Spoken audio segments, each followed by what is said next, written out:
¿Qué tal? ¿Cómo están amigos y amigas de esta comunidad? El próximo 1 de junio tenemos una cita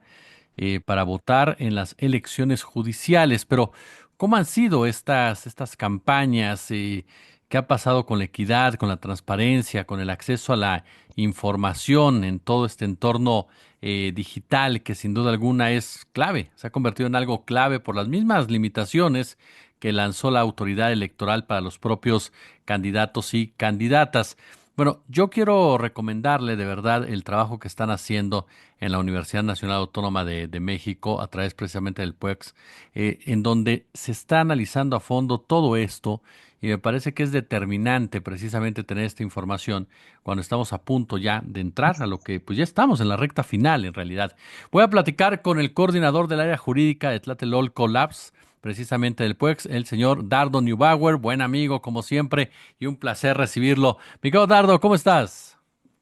Hola Jesús, buenas tardes, un saludo para ti y para toda tu audiencia. Muchas gracias, querido. Oye, pues a ver, de entrada yo te preguntaría, eh,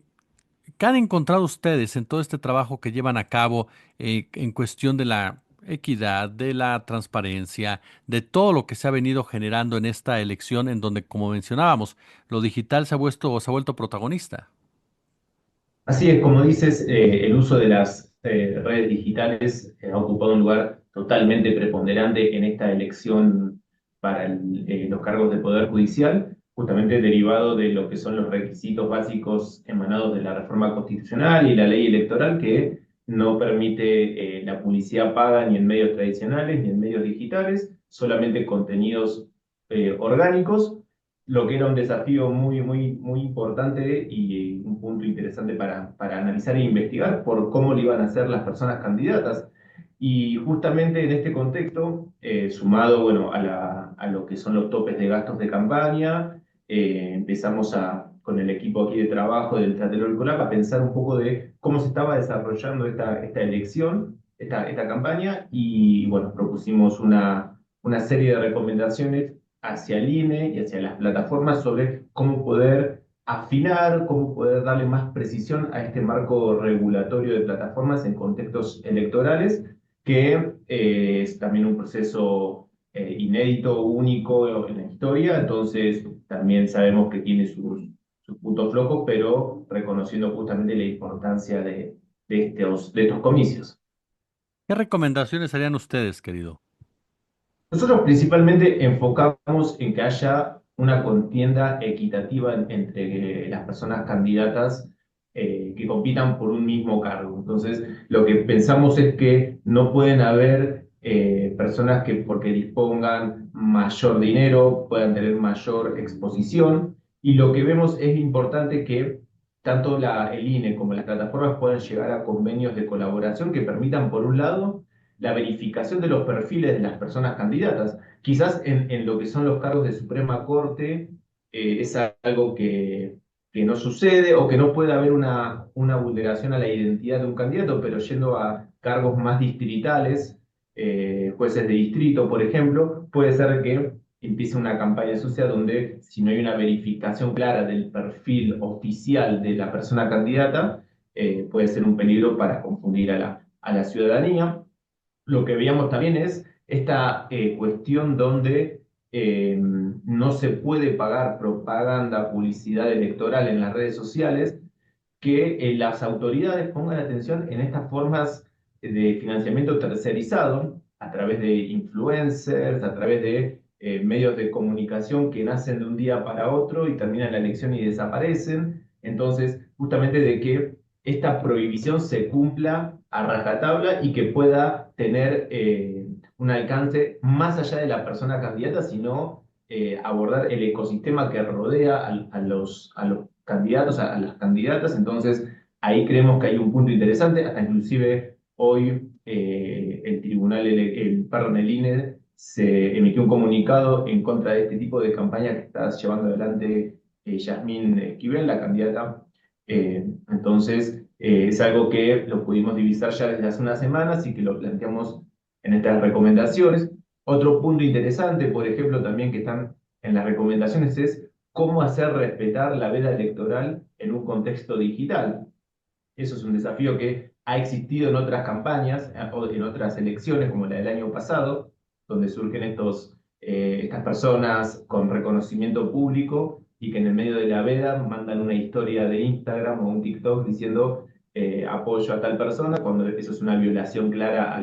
la ley electoral. Lo que nosotros proponemos es que las plataformas puedan minimizar el alcance de esos contenidos que se generan en veda electoral. No estamos hablando de eliminar, sino de poder restringir el acceso, minimizarlo, para que justamente se cumpla la veda electoral lo más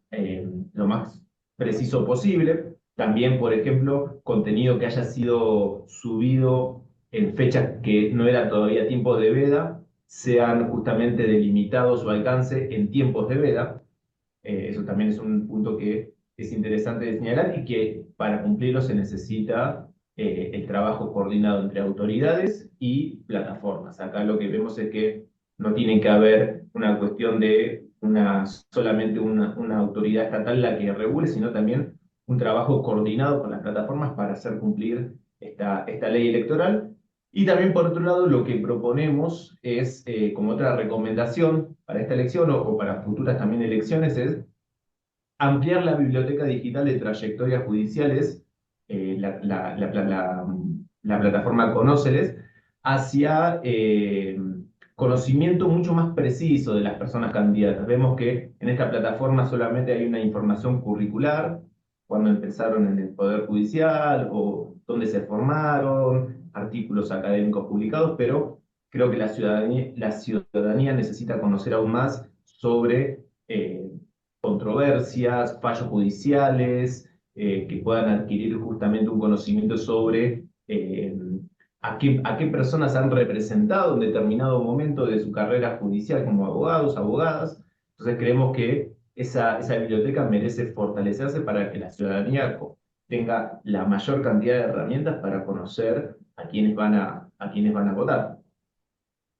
Oye, este último punto que mencionas, bueno, todos los que has estado mencionando que son claves precisamente para evitar, sí, que haya un financiamiento a través precisamente de diversos grupos en los medios digitales, en este caso concreto los influencers o los youtuberos, y que a final de cuentas benefician a X candidato o candidata y no hay el resguardo como tal de esa información. Pero este último punto también, el hecho cuando hablas de la falta de información, mucha gente se ha quejado de que no ha tenido la falta de información necesaria, perdón, que no ha tenido la información necesaria. Y aun y cuando existe este micrositio del INE, el cual fue presentado como un espacio muy completo de información, pues abiertamente lo que han señalado es que no tiene todos los datos o no es tan amigable, si lo queremos ubicar en ese lenguaje, no es tan amigable para la propia ciudadanía que en muchas ocasiones también se está adecuando a votar o a buscar información exclusivamente en el ámbito digital. Tal cual, tal cual. La verdad que es una plataforma que presenta una accesibilidad al principio bien, pero luego cuando uno ya se mete en las cuestiones más propias de cada candidato, no hay un formato estandarizado, termina siendo la información la única o sea, la única información que se propone es la que la persona candidata ofrece, y no hay un trabajo de línea de justamente de investigar esto. Creo que acá se tendría que haber colaborado también con las comisiones que eligieron a las personas candidatas hacia la tómbola, o sea, en este proceso de elección de candidatos y candidatas, podrían haber aportado mucha más información de la que tenemos hoy en día en este sitio. Y creo que sí, es uno de los principios básicos de un proceso electoral transparente, es la información y que la gente, la ciudadanía tenga conocimiento de quiénes van a ser los futuros juzgadores en el país. Oye, y tú en este marco de esta investigación que llevan a cabo, querido Dardo, para presentar estas recomendaciones como tales, ¿por qué crees que se haya descuidado ciertos puntos? O sea, faltó, como ya lo mencionabas en parte, esa colaboración entre las propias autoridades, o también pesa el hecho de que es algo inédito en este país. Lo inédito del proceso electoral obviamente es un punto trascendental en estas deficiencias que encontramos en la regulación sobre estas campañas, eh, pero también es importante señalar de que no tenemos aquí en el país un marco regulatorio claro que aborde a las plataformas sociodigitales de forma mucho más amplia, más allá de los contextos electorales. Entonces, creo que desde ahí, desde ese punto de partida, ya hay un déficit a nivel legislativo que necesita poner atención en cómo funcionan estas plataformas, qué incidencia tienen en la vida social, política, electoral del país, y creo que hay que enmarcar estas recomendaciones también como parte de un déficit mucho más grande que son la falta de una ley en torno a las plataformas digitales. Entonces, nosotros aquí desde el área jurídica del Tlatelolco Lab, estas recomendaciones se enmarcan en una línea de investigación que venimos trabajando, que es la elaboración de un decálogo de derechos digitales para una nueva iniciativa, para una iniciativa de ley en materia de plataformas, en las recomendaciones electorales del proceso del año pasado y este proceso del 2025. Entonces intentamos construir nuestra investigación en torno a estos déficits que hay en torno a redes sociales, plataformas y derechos digitales de la ciudadanía. Ese punto que es tan discutido, querido, y que tú le sabes mucho más que cualquiera de nosotros,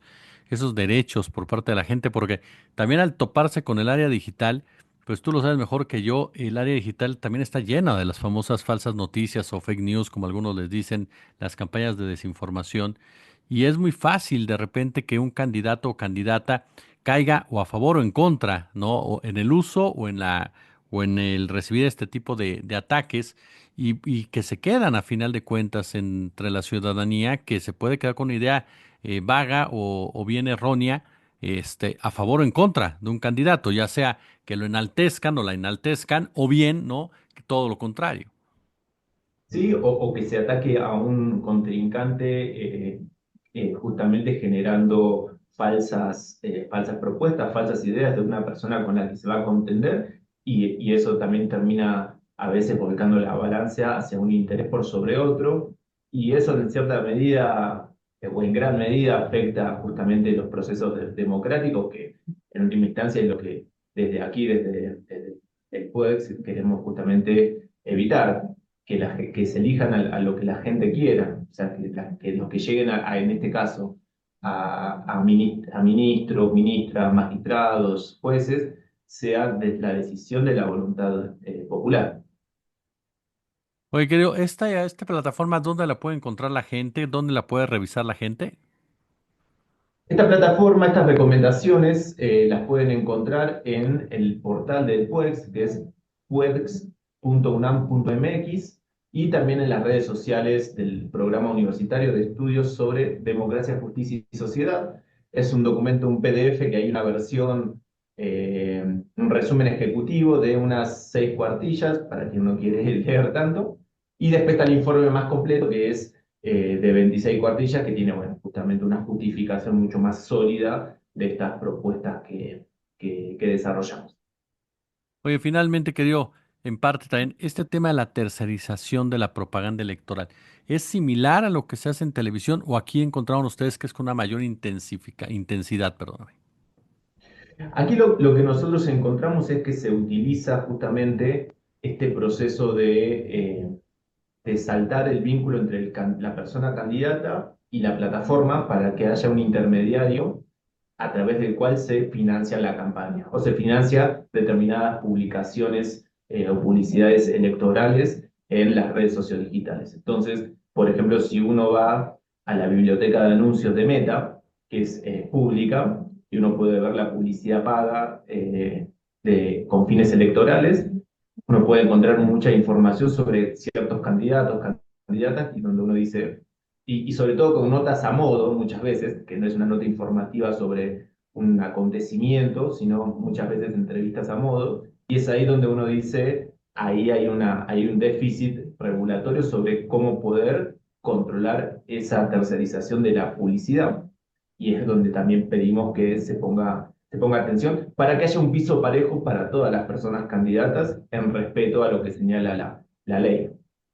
Sí, porque al final de cuentas hoy fueron 64 tan solo para la Suprema Corte, una cantidad muy superior para los juzgados. A nosotros nos tocó platicar con varias personas que se nos acercaron a través de nuestros correos y que abiertamente te decían, pues es que yo no tengo visibilidad, no tengo absolutamente nada en comparación con otros que están en todo el tiempo y que pues obviamente eso me pone a mí en una competencia completamente desigual, ¿no? Sí, ¿no? Y candidatos que tienen equipos de producción de un montón de personas sobre grabaciones, difusión, y que otros candidatos, la verdad que uno puede leer las propuestas, están muy interesantes, pero ve sus redes sociales y tienen muy pocos seguidores, entonces termina siendo muy disparejo y lo que uno quiere es que tratar de que sea una contienda lo más equitativa posible, siempre dentro del marco de lo que señala la legislación que tenemos presente actualmente, pero también justamente replanteando algunos puntos a modificar para futuros procesos electorales. Pues ahí lo tiene usted, querido amigo y amiga de nuestra comunidad. Échale un ojo, entre de verdad. Yo he estado revisándola para poder platicar con Dardo sobre esta